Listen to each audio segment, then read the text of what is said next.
Liris Chica, grabe ang hindi inaasahang tapatan at matapang na real talk ngayon ng matini idol na si Donnie Pangilinan.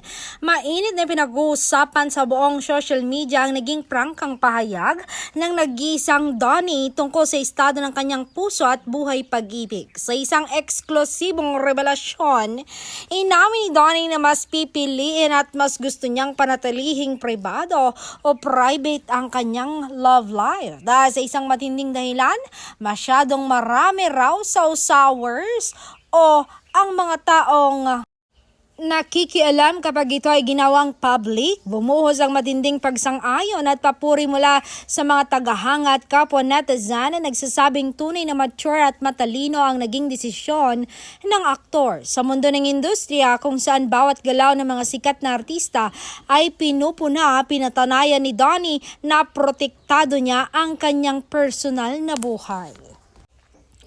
Laban sa mga toxic na kritiko at marites. Para sa inyo, tama ba ang naging desisyon ni Donnie na itago sa publiko ang kanyang love life upang maiwasan ang mga sawsawer? May hinala ba kayo kung sino ang pinoprotektahan niyang misteryosong babae?